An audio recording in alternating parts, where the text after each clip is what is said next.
Welcome, friends, to another episode of Live Boldly with Sara. Today I have on Johnny Crowder. You want to go and grab your journals for this. And Johnny, I'm going to share a little secret with you. You ready for this one? Yeah.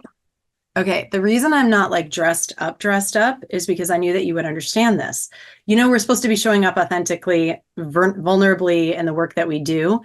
So I was on, and this goes into this work that you do. I took my paddleboard on to the Pacific Ocean before this, and I was out there and I had every intention of coming back in to shower first, but then the dolphins showed up. And so I was out there with the dolphins reciting my speech that I have coming up next week as well, right? Perfect place to have the creative juices flowing. And Yes, and very high feedback audience. They're good at saying, actually, you should tell that story in the middle and not at the beginning. Yeah, really good with feedback. Dolphins are famous for that.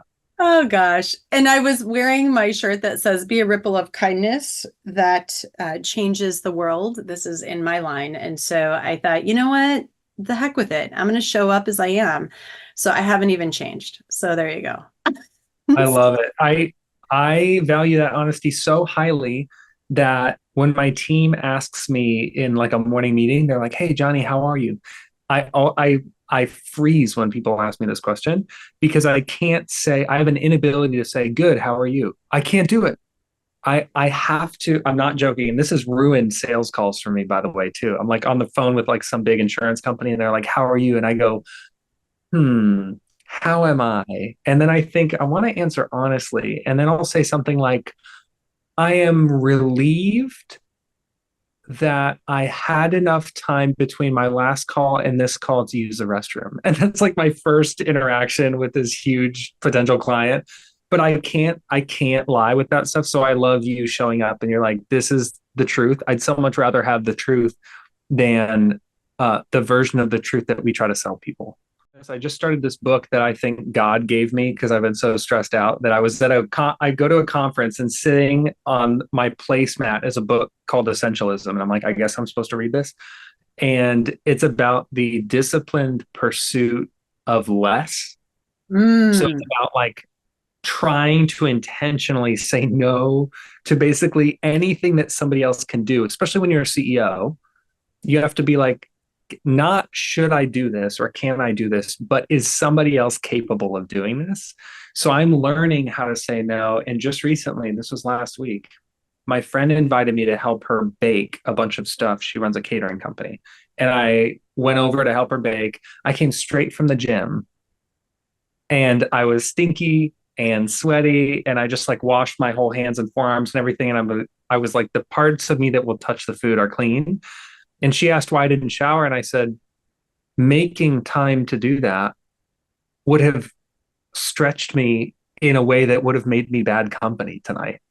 So instead, I'd rather show up stinky than snippy, you know? And I think that's what you're doing. You're showing up stinky instead of snippy. And I respect that. Well, and luckily you're not here in person, so you don't have to. Yeah, it is coming through the video just a little bit. I think I'm Okay, so I love how we just dove right into this. I want you, first of all, thank you to Allison Levine, a dear mutual friend of ours. Yeah. Connected us.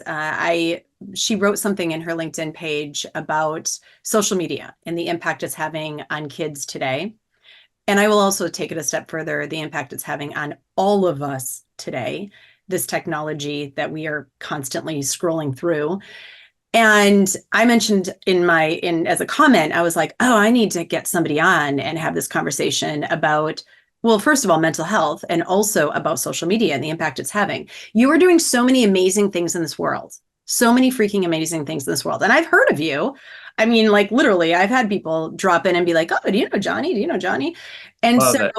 I'm so stoked. And then I actually was getting ready to go climb a mountain. Remember when you messaged me and you were Yes, like, hey, awesome. I will be that person that comes in and has this podcast episode with you or this conversation. And I'm like, yo, I will send you an email as soon as I get off the mountain. Thank you. Yes, please. So tell us about you. Like if you were to show up, right, as you have and have this conversation and talk about the things that you're doing and the person that you were and also this person that you are today, right? Because there's all these different versions of us. I want to hear about Johnny. I want to hear about you. I I feel like I'm just now meeting myself Ooh. for the first time. Like over the last couple of years, I feel like I've been a stranger to myself for most of my life. And my second TED talk specifically talks about how I was suicidal for a long time. And I say, it's really hard to kill something or kill, like, it's hard to kill something if you know it. For example, if you eat bacon, you're like, I'm not worried about it. It's bacon. It's great. But then if you find out that that bacon came from a pig, your pet pig, ever since you were little, you go, oh no, there's no way that I would ever kill my pet pig for bacon. And I think about that where I was so unhealthy and I disliked myself so strongly, probably in large part because I really didn't take the time to meet myself or understand myself. So a lot of my late 20s and early 30s has actually looked like asking me questions. I'm not joking. This sounds really rudimentary, but like, I know who I was, right? Um, I know the challenges that I faced. I know what I had been through, but I didn't know what I wanted. I didn't know what I cared about. It was like all I knew was that I was a product of a million challenges. And I was like, I focused so much on the challenge and hardship and diagnoses and abuse and all this stuff, which I think is very interesting context. But I think as I get older, I start to ask myself, like, Johnny, what do you like? What are you interested in? What do you care about? And even it's going to sound really basic, but what do you feel like doing today? I've Mm. been in survival mode for so much of my life that I almost had never had anybody ask me that. And so I'm now, this is sounding like a really long, in depth answer. But the truth is, for a long time, I was simply a product of a bunch of abuse and illness and tragedy. And lately, I've discovered that I'm actually a human being with like interests and hobbies and friends. And I'm slowly becoming myself, which is much more interesting than sort of the one dimensional character I had created of myself. I had never heard of that before, of I am a product of all the challenges. That's resonates with me because, well, first of all, isn't that interesting? Like when I think about my traumas and the challenges that I have lived through, which has been, I don't know, people ask me all the time, like, how did you survive that? The thing for me was I knew right away. Like I knew right away, I don't want to be the product of this. I want to be the product of the person that comes through this. Yeah. And so for whatever reason, that was the way that my mind, the way that my brain worked through my challenges and the traumas that I've lived through. It sounds a little different, right? It sounds different than the way that you had worked through yours or were working through yours. So what was the turning point for you though? This is such a fun question. I get in trouble for my answer to this a lot because You want with uh, me? on my first TED talk, I actually wanted to call it Why Your Eureka Moment Might Never Come. And Mm. it was actually turned down by the organizers. They were like, don't, that's too negative. Um, and that was actually a big point in my first TED talk was like, I kept waiting for that moment, like a magical moment where I'm like, on my knees in the pouring rain and the lightning strikes and I'm like, why God? And then I like have this moment where I'm like, it's clear, and then the clouds part and I get married to the love of my life and win the lottery and the rest of my life is awesome. I kept like waiting for that like rock bottom turned magical pivot moment. And instead in my life, this is why people get frustrated with this answer. It really hasn't felt like that for me. It's felt like a bunch of small, sort of thankless, seemingly inconsequential moments that don't even feel like accomplishments, where I zoom out over time and I go, wow, like I actually feel 1% different as a result of the 80,000 things that I've done. And then another year goes by and I'm like, wow, I feel like I'm 3% different. And slowly it's this like compounding process. So I can't say there was a moment. I would like to tell that story because it's easier. And I think Hollywood would probably like it better if they ever made a movie of my life. But it's actually felt like really grueling and uneventful. And I find a deep peace in that now where I can do something and have it not have to be the biggest thing I ever did and still be proud of it, you know? I would take the perspective that this answer probably isn't frustrating for a lot of people. It's relief. Like, thank God. Like, let's let go of this expectation that all of a sudden we're going to hit our rock bottom, and then it's like, oh, this must be it, right? Like, oh, Yeah. and I can rise.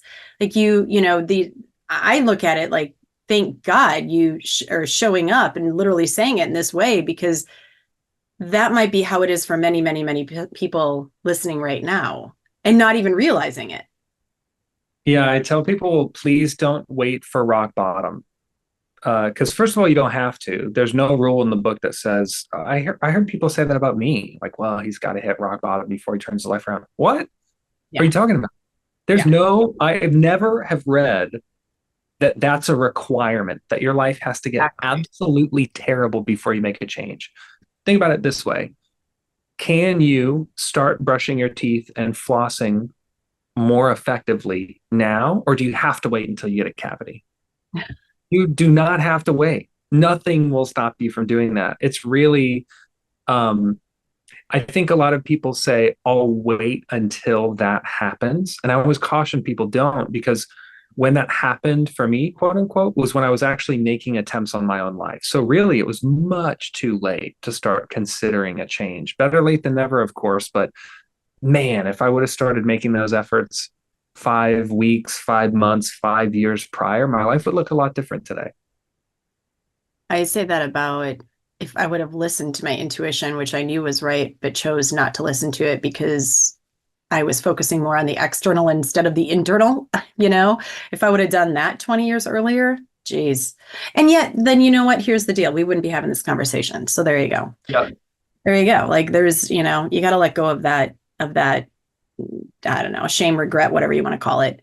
Yeah. So let's dive into your past and your challenges, because you and I were just talking before this, right? And we were talking about how people have this thought processes that like other people go through challenges, and that or people don't go through challenges and they make it look so good and easy and simple. I know people have asked me about that. They're like, oh, your life just looks so great and you've worked through all of this, and of course, but that's just you. And I'm like, no, I make this choice day, Yeah.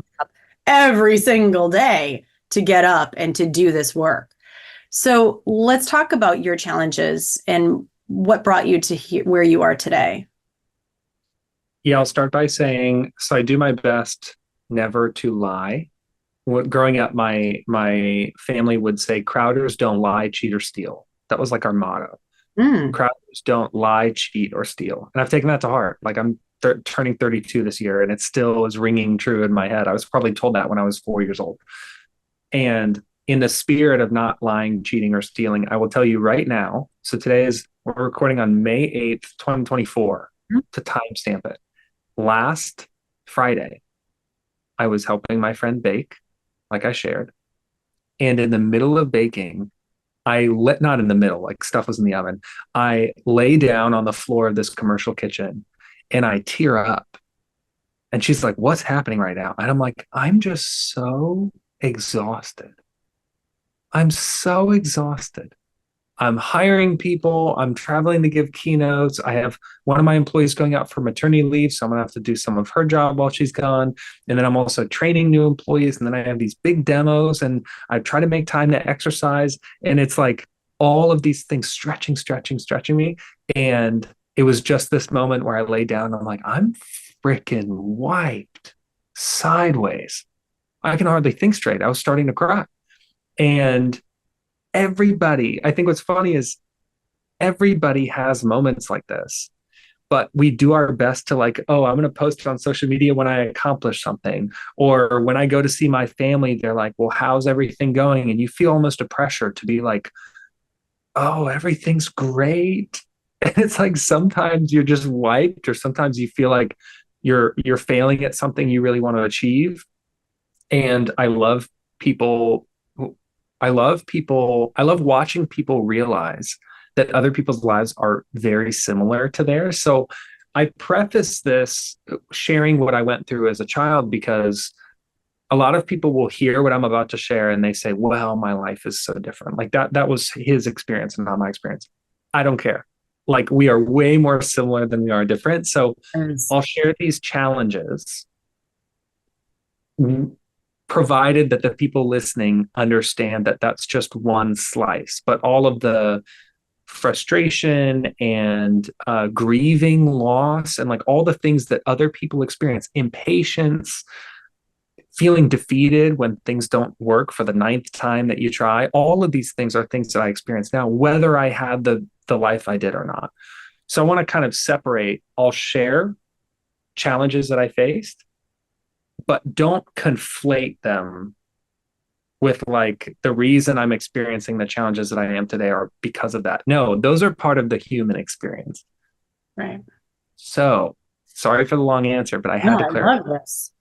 The short version of I'm trying to catch you up on 30 years in like 30 seconds. So I grew up with severe mental illness, very, very severe at a very young age. Like I was hallucinating and self-harming before kindergarten, which is pretty rare. And I was in an abusive environment. So I was learning all these maladaptive coping mechanisms. It was pretty difficult for me to make friends. It was pretty difficult for me to, at certain points, drive or hold a job or make eye contact or speak in complete sentences. I had a really challenging time for probably the first quarter century of my whole life. And then I started treatment in high school, not on purpose. I ran away from home, and that was a result of running away from home. And eventually, I had to come back because I had no freaking money, and I couldn't. I was a kid. I was 15. I couldn't go anywhere. Um, and so I started treatment. I started going to school for psychology. I was taking college level psychology in high school, and then I went to UCF for psychology. I started working in behavioral health. I was working with NAMI, the National Alliance on Mental Illness, doing peer support and really getting involved in the mental health world. And then I started working on a project which would eventually become the company that it is today, Copenotes. So I'm not like this young tech darling that had this brilliant idea to launch like a tech unicorn. Like this is, I'm telling you, I am a kid who struggled with mental health issues his whole life and resisted all forms of treatment, and then wanted to create something that would be really easy for other people to use so that they didn't wait so long to do something about the things that we're facing. Wow. That is turning triumph out of some difficult stuff. Yeah.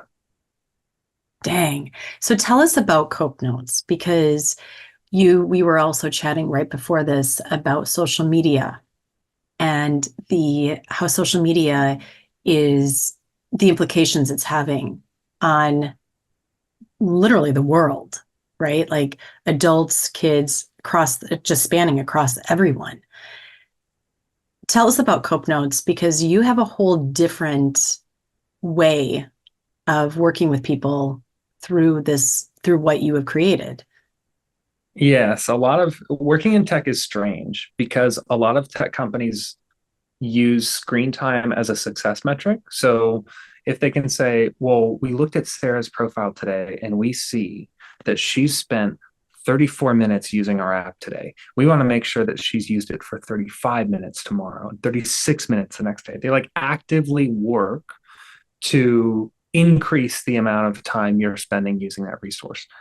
And I think my approach is sort of the opposite. It's how can we, what Copenotes is it's called a low touch, high impact intervention. So it means how can we, with the smallest interaction, drive the largest positive health outcome? So what we do is we send one text message per day at a random time. So you're talking 160 characters or less, very short, easy to read, maybe 10 seconds. All you have to do is read this message, and it could contain a psychology fact or a journaling prompt, an exercise. It's some type of health education information that's written by real peers with lived experience, not a chatbot or AI keyword generator or something, real lived experience peers and then reviewed, edited, and approved by clinicians to make sure that they'll actually help you. And these messages literally train your brain to think healthier thoughts by interrupting negative thought patterns and forcing your brain to form new neural pathways associated with coping skills or resilience or positive thought. That's amazing. So how did you come up with this? Was this like something that you were using, that you were doing, that was a part of your everyday self-care and overall health? Yeah, the original version of Copenotes, I'm not joking, was me writing sticky notes and leaving them around my house, like leaving one in my shoe or in a frying pan. And it would have, I'm not joking, like health education content or advice or encouragement or whatever. I would leave it all over my house. But just like you can't tickle yourself, it's really difficult to surprise yourself. So I was like, man, I put it in the frying pan. I know it's going to be there. Like it's removing the novelty Oh, effect. interesting. So I was like, why don't I start texting other people? Keep in mind, original Cope Notes was me texting people from my phone. From my phone, I was typing out messages and sending them to people unsolicited. And everyone was responding like, no way. How did you know I needed to hear that? Or that applies to something that happened to me last week. Or, oh, wow, I have an interview coming up and this totally made me feel better. Like, and everyone was asking me, how did you know I needed to hear that? And I tell them, like, I have no idea what's going on in your life. I just texted you this. And I realized that the brain is an extraordinary contextualization machine. So if you receive stimulus, you ever drive past a billboard and it has something on the billboard and you go, wow, Yeah. man, what are the odds that I cross that billboard now? Or you turn on the radio, it's the song, the lyrics of the song. Ooh, wow, it makes me think of this. Listen, the radio doesn't know crap about your life. The billboard doesn't know crap about your life. What's happening is your brain is taking stimulus and interpreting it through the lens of what's happening in your life at that moment. It's an awesome thing. It's fascinating. So what all we're doing is taking vetted health education content and delivering them these pieces of content at random intervals. And your brain actually does half, like we do the interruption. We provide the intervention, but then your brain does the other half. It interprets and contextualizes the information, actually leads to tangible change.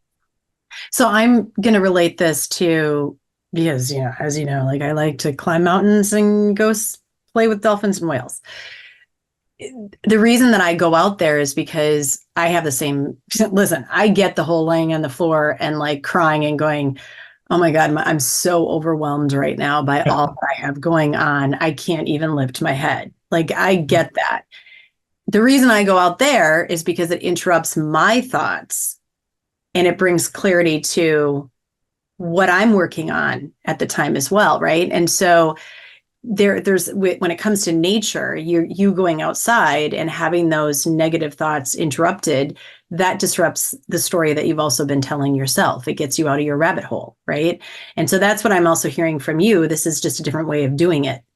And then it's freaking brilliant. Because how many people like awe and wonder, like to experience awe in your life is Yeah. it's actually it's there's lots of Berkeley actually did a huge study on awe and wonder and how it affects PTSD and how you can actually use that power and of awe to heal your PTSD. And what you're doing is literally giving some people this fraction, this moment of awe in their life of like, wow, how did he actually know this? How did he know that I needed to hear this? Yeah. Which I creates an love experience. it's funny how novelty has become like the lifeblood of our attention span Yeah. because brains are really good at tuning things out. For example, an example that I always use. So I went to school for psych and I learned about this thing called habituation, which is basically your brain working to be as efficient as possible, save as many calories as possible by not relaying information to you if it feels that it's already done that. Mm. So how this might actually manifest in your, let's say you're sitting in your apartment and your AC shuts off and you're like, huh, it's quiet. Your brain tuned out the sound of the AC. It Right. only noticed once it changed. That's a novel event. Something changed, and it's like, oh, I didn't even notice it was on, but now I notice that it's off. So your brain is excellent at tuning out information, and novelty is everything. This is why I like nature, because technically nature is never the same. Like I ride my bike all the time on this bridge in Tampa called Courtney Campbell Causeway. If you see a guy on a bike on Courtney Campbell Causeway covered in tattoos, that's me. And every single day that I take this route, I don't do it every day, but every time I take the route, I look at the same water. It's in Tampa Bay. So you'd think, doesn't that get boring? You look at the same, you do the same route on your bike every day. And I tell people, it's never the same. Every single second that you're looking at water, it's different. Like you could take two pictures 1 second apart from each other, and the entire face of the water looks complete. It looks like a different day because each particle of water is constantly moving. And I love nature because it provides that novelty. We work to provide novelty in our messages so that you never know when we'll text you or what the message will say.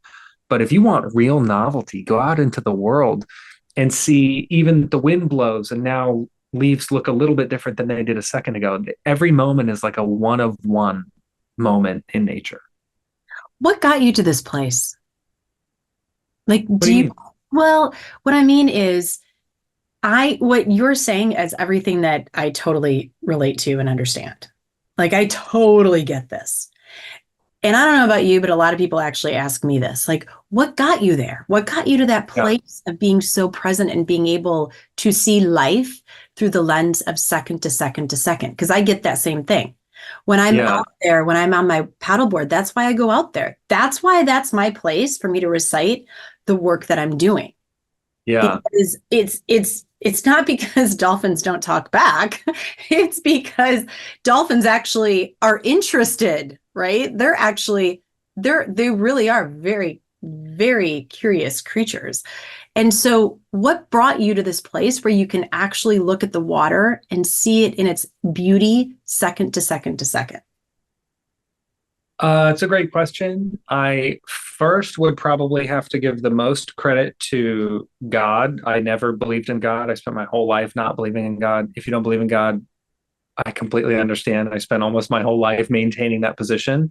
But I do think faith has had a huge impact on my recovery and the way I look at the world.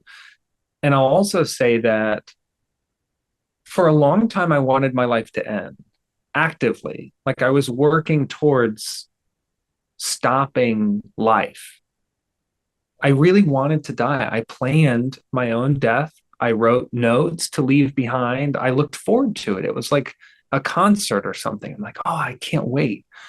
And through recovery and changing my perspective and reading all these books, listening to podcasts, going to treatment, I was medicated for many years, seeing a clinician at least once a week.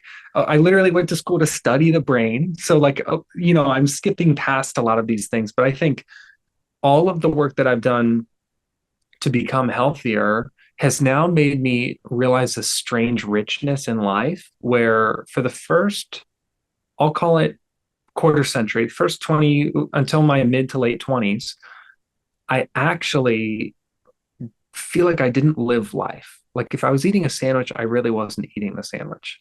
I was like toiling in misery inside of myself.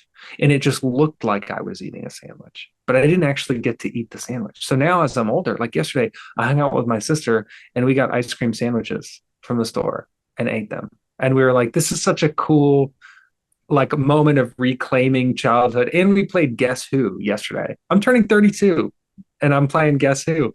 And it was like, I have this strange,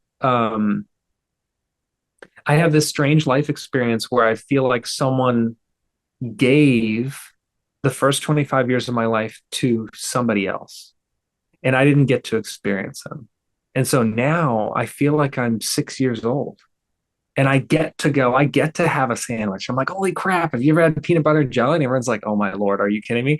So I love being outside. I love living in Tampa. I love trying new foods. I love exercising. I love meeting new people. I have this, you ever meet a 6-year-old and you're like, what is with you? that's what's happening in me, is that I'm only now just getting to experience the things that my friends experienced when they were a kid. I'm only now getting to experience them. So I have that same sort of childlike fascination with the world that I think most people attribute to children. And it's just because it's novel. It's because when you're 6, everything is new. And that's how I feel today. So I talk about in the work that I do that everything in this world starts with an idea. And in order for that idea to be manifested into the world, successful, whatever you want to call it, there are 3 things that you have to put into that idea. And one is purpose, which you have found. One is passion, which you have. And I want to cry right now with you because the 3rd thing is play, which you have found this child in you to play with, which is the most amazing thing for me to sit back and to be in your presence right now and actually have this conversation, knowing also that for so long you didn't want to be here. Yeah.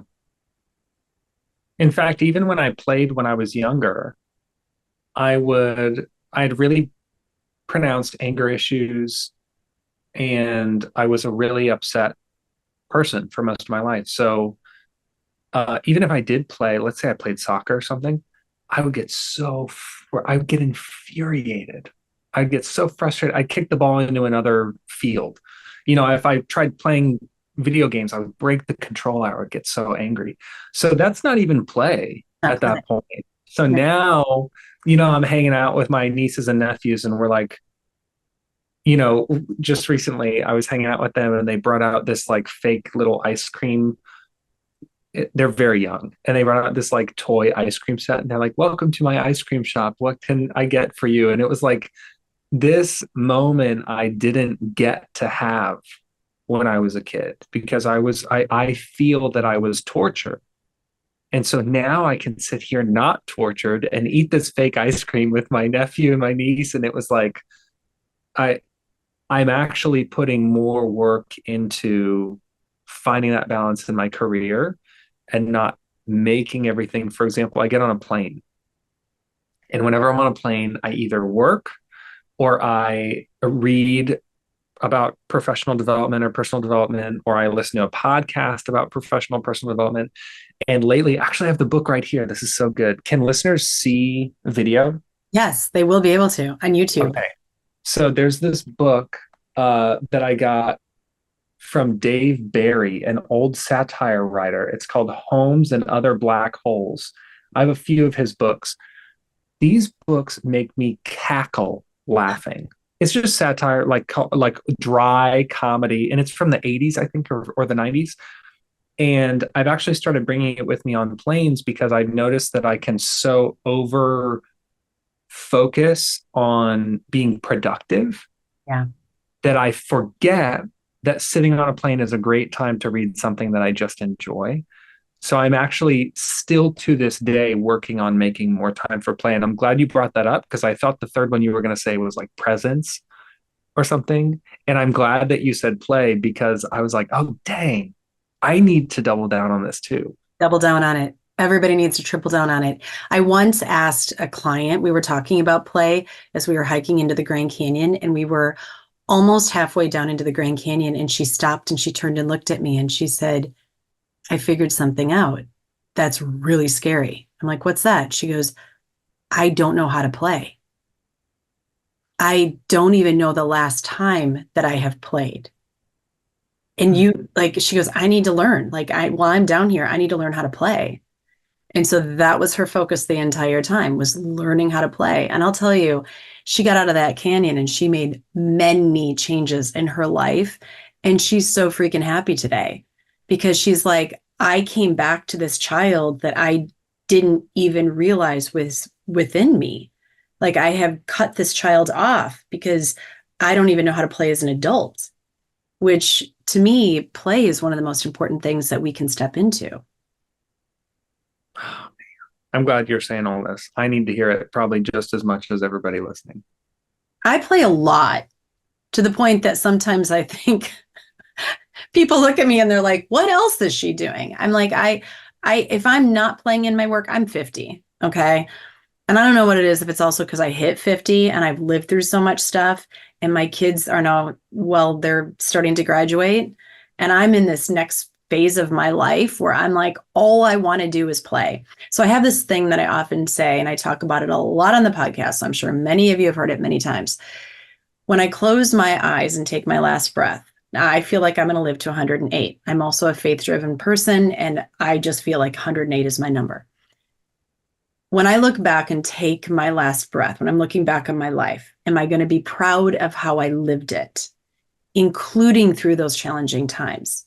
Am I going to be proud of the person that I have become at the end of my life? Right. And in moments of like where I'm facing my challenges, I literally ask my 108-year-old self, would you be proud of how I'm actually working through this right now?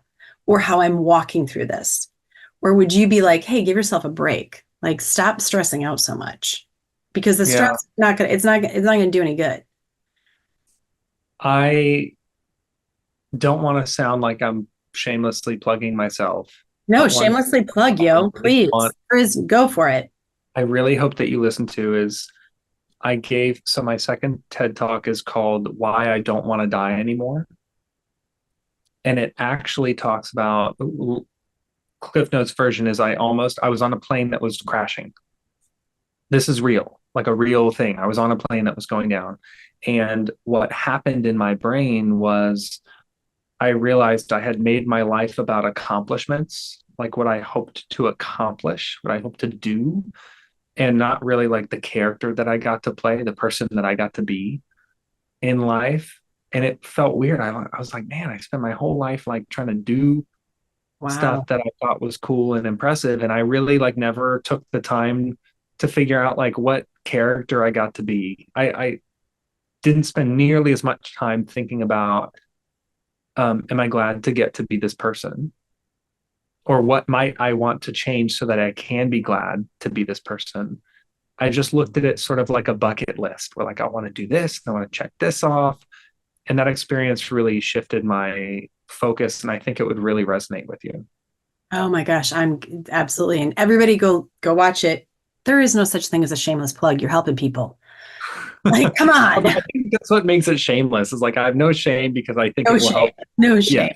Go listen to it because it'll help you. You truly like that's why we're here, right? Like that's why you're here. That's why I do the work that I do, clearly. So yes, absolutely. Richard Laver's podcast episode released today. TI had him on.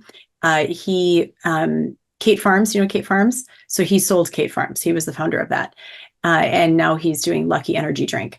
And he had a premonition that his plane was going to crash at 12 years old. And it did. Oh, what the heck? Yes. So here's yes, and it did. 136 people died. Everybody What? in his row died, including his father, and he lived. Oh So my word. there's so much to this power of our intuition and our gut and our premonitions and our listening and our mental health and our well-being and living this life that we were intended to become, right? Living as we are. There's so many incredible people out there that have faced and walked through those challenges and have created so much good in this world. Because just like you started with, I'm not the product of my challenges, right? Like it's not my challenges. It's me. Yeah, the thing that drives me, because most of my life you couldn't pay me to talk about mental health. Like I would avoid it at all costs. And now people literally pay me and fly me places to talk about mental health. So it's like completely flipped. And the thing that has allowed me to really embrace that and own it as a calling is I thought either I faced all of this abuse and trauma and illness for nothing, which is that's a stance that I can take is like, well, it was all for nothing. Or I can leverage this to make it for something. I can say, man, if I went through all that stuff, what if I could write a song about that experience that helped somebody else through it? Or what if I could write a book or a talk? Or what if I could make a company that helps other people through stuff like this? Because then you minimize it. You take something that was either intended for neutral chaos or abject evil, and then you sort of, is it judo where you're using your opponent's momentum against them? Right. It's like, if you're going to throw a punch at me, I'm going to pull you. So I was like, either I can get punched, which is the evil, I guess. I can dodge the punch, which is neutral because I didn't get hit, or I can pull the punch. And I Oh, feel that because I've done that, a lot of people have benefited. And I want to say part of it is I do have this aspirational generosity. I want to give, I want to be more generous, I want to help people. But make no mistake, there's a seed of selfishness in this that says what happened to me can't be for nothing. It right. has to be for something. I have to reclaim what has happened to me for the benefit of others, because I can't sleep at night thinking, yeah, quarter century of your life is torture and that just kind of sucks to suck. I can't live a life like that. I had to use it for something. Oh, I so relate to that on so many levels. So many levels. Okay, so let's dive into, you are also a musician. Mm-hmm. Tell us a little bit about that side because I love this side of you. I love Yeah, it. I When I was I looking up, I was like, yo, I would have been at those concerts. and you still can be. In I fact, I'll know. save a Okay. stage dive for you next time we play your city. Can you imagine? Oh my I God. can. Yeah, And my actually, mom stage dived at our last show and she's like 60 something. okay, I seriously, I will take you up on that 100%. Yeah, dude. Actually, never stage dive. I've never done it because I don't know, because I've been a mom since I was 17 and I've always had this like thing, like, oh, moms don't do We'll get our people to take good care of you. I literally told everybody and I've done it with my nephew too, when he was like 7 or something. We had Oh my him God, I love up this. on stage, but that's besides the point. Add it to I, the list. I, if you were to ask me, a lot of people in press, like for Copenotes, they'll be like, when you were young, did you always want to be a CEO? I'm like, no, what 4-year-old wants to be a CEO? I wanted to be a rock star, baby. I had it all mapped out. Like that was going to be, I started playing guitar when I was 7, dude. Oh wow. Not well, by the way. It was just strumming. But eventually I started really playing more guitar. I started writing music, I played my first concert live when I had just turned 16 years old. And I actually played it. I think I was still wearing a cast because I had broken my elbow. If not, it was like right after that. And I had no idea that music would become so much a part of my life. I hoped that it would, but I played in this band called Dark Sermon for many years. We were signed in the US and Europe. We toured North America constantly. And then that band wound up breaking up to my dismay. I did not want that to happen. I fought to keep it together. And all the other members we fulfilled our record contract, and everybody was like, well, we did it. And I'm like, did it? I want to keep doing it. I don't want to just like fulfill our contract and then stop. So I started another band called Prison. My old band was like death metal, real fast stuff. And then my current band is like alternative metal or new metal, like think Linkin Park or Slipknot or Korn. Like Mhm. it's still metal, but it's a little more legible. Like you can understand what the heck I'm saying. And that band, we toured. We did our first release in 2014. We did our first tour in 2017, and we're still active today. That's amazing. That's so cool. I will totally join you. It is 100%. also, Sarah, it was like the only coping mechanism that I would accept. Like Mm. if you're an angsty teenager who's just been dealt one heck of a hand in life, I'm not gonna. At the time, I was like, "Oh, you want me to sit around and journal? Oh, you want me to do yoga? No, I'm gonna play death metal." And I was like, it was my version of like it kept me from punching holes in the wall. It kept me from self-harming. It kept me from like, is it my mom's favorite coping mechanism? Not necessarily. I don't know that she's like, oh yeah, I love metal. But it was one that resonated with me. And I always encourage people to like, hey, if your version of self-care or coping doesn't necessarily look like the version that's going to be in the magazines or on the TV shows, if it helps you and it's healthy, like it's not harming you or anybody else, it's sustainable, then do it. Like I know people who cook or who does, I know people who knit sweaters and stuff, and they're like, it's just my place. And you're like out on a paddleboard. It doesn't have to look like holding hands singing Kumbaya, you know?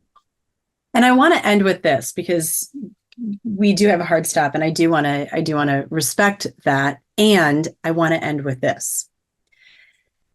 So so many kids today are going through their own, and I'm just using kids as an example because young adults, whatever it is, I feel like they're getting addicted to the phones. Mm-hmm. I feel like, come on, I feel, I witnessed this, for goodness sakes. They're getting addicted to their phones as a form of their therapy. And so how do you, and I love the fact that I went to nature, you went to music. We all have these different ways of doing this. What would you talk to the young adults of the world? Because, you know, we have this generation that's coming up that is actually born into technology. I was not. Technology came Yeah. a long way when I was already experiencing what it was like to not have it. So now we have this generation that doesn't know what it's like to not have it, and there's addiction happening with it. Talk to them. What would you say to them? Because there's a lot of mental health crises going on with this. Yeah, there's sort of two camps when it comes to this, and I find them really sort of, they're both pretty extreme. One is like kids saying, I need my phone for everything. I Yeah. need it. I do everything on my phone. And the other side is parents saying, stomp that phone and throw it in the ocean. And we shouldn't have even given you one. And it's not right for a child to have a smartphone. Listen, I don't have kids, so I don't know how you feel, but I can empathize with some of that frustration. I just wrote this article in UCF magazine. I encourage you to look it up if you're listening, if you're a parent or if you're a teen and you're using a phone, you want to build a healthy relationship with it. It's called Why I Retrained My Brain. So if you Google that and Johnny Crowder, the article will come up. And it's about how I used to lean on my phone for everything. And then I thought the answer was to not use it for anything. So I went from like one extreme to the other. And I actually realized that I could leverage this supercomputer in my pocket to make me healthier. And there are all of these simple free things that I did. Like I would open up my notes app and I would write down 3 things I was thankful for at the end of every night. 3 things. I mean, what did this take? 18 seconds or something? These sort of, and then I got into a habit there, or I would set screen like app limits on my phone where I don't, right now, I set a 10-minute limit for all social media per day. Where like if I try to use Instagram for more than 10 minutes, a thing pops up and it's like, hey, buddy, sorry, you hit your limit. Using my calendar to schedule exercise, using Chat GPT to ask for healthy recipes. Yeah. Like they're all, I'm telling you, your phone is a freaking supercomputer. Don't you dare waste it. But I think there are ways that you can leverage it to where you're not glued to your phone or dependent on your phone, that it actually serves. Like if you've ever been bowling, the way that I would view a phone is like you can use it as bumpers. So Yeah. it's not rolling the ball. It's just helping you stay in your lane to help you hit the pins. And even right now, I have my phone on Do Not Disturb. So you could call me right now and my phone wouldn't tell me because, with all due respect, you don't get to choose when I look at my phone. Bam. Yep. So there are all of these little boundaries that you can set. Either as a parent, you can help your child set them, or as a teen, you can set them for yourselves. You trust me, if you can get a driver's license, you can do this. And I think that's the real future of humans' relationship with technology, is not that we worship technology and not that we disown it. It's that we use it like a hammer. You can use a hammer, you hear this all the time, to smash a birdhouse or to build a beautiful one. And the hammer, it's not the hammer's fault. Like you have autonomy. I'm not saying that the companies out there the tech companies are making it easy for you to build the birdhouse. I think they actually make that quite difficult, but you're strong and smart, and you don't work for your phone works for you. And there you have it, straight from Johnny. I appreciate that. So tell us, where can people find you? Uh, where can we access all of your amazingness? Thank you for the love. If you want to, so social media is probably a good place to start. So I'm at Johnny Crowder Loves You on Instagram, which is easy to remember. I'm on Facebook. I'm on LinkedIn. I have a little brain after my name on LinkedIn. I'm quite active on there. And in true keeping with what I just said, I don't use social media as much as most people do. I do try to respond to people, but if you really want to learn about Copenotes and try it for free, you can go to copenotes.com. We have gift and family subscriptions. We work with organizations as well. And then if you want to book me as a speaker or learn more about me, you can go to johnnycrowder.com. So I'll probably be more active on those things than on socials.